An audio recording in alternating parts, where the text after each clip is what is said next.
Жогорку кеңештин депутаты Дастан Бекешев өлкөдө кант диабетинен жабыркагандар үчүн инсулин түгөнүп бара жаткандыгын кабарлады.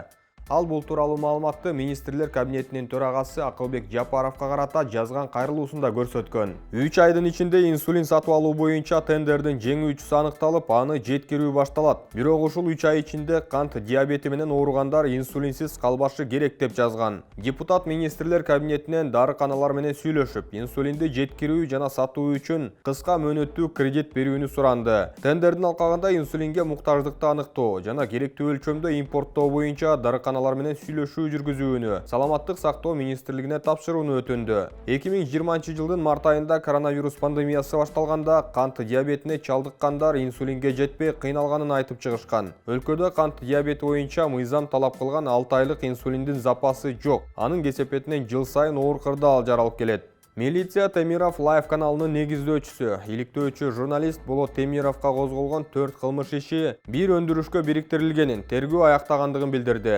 Ички иштер министрлигинин тергөө кызматынын башчысы Алтайыр Исмаилов 26 апрелдеги басма сөз жыйынында материалдар башкы прокуратурага өткөрүлүп берилгендигин маалымдады. Болот Темиров 16 жашында 1996 жылы Орусиянын паспортун алган. Журналист чоочун адамдын аскер билетин пайдалануу менен 2008 жылы кыргыз паспортун алган, деди Исмаилов. Мунун алдында Болот Темиров мында айыптарды четке кагып, Курманбек Бакиев президент болуп турганда анын катчылыгында иштеп жүргөндө анын документтери тыкыр текшерилгенин айткан. Президент Садыр Жапаров 25 апрелде Кабар маалымат агенттигине курган маегинде журналистти жасалма документтердин негизинде паспорт алган деп айыптаган. 20 апрелде Темировго карата жазык кодексинин 379 беренеси, документ жасалмалоо, 378 беренеси, мамлекеттик чегарадан мыйзамсыз өтүү боюнча 2 кылмыш иши козголгону белгилүү болгон. Темиров муну ишмердигине тоскоолдук катары мүнөздөгөн. Жогорку кеңештин айрым депутаттары демилгелеген оң рулдуу автоунааларды ташып келүүгө уруксат берүү мыйзам долбоору, укук тартиби, кылмыштуулук менен күрөшүү жана коррупцияга каршы аракеттенүү боюнча комитетинде колдоо тапкан жок.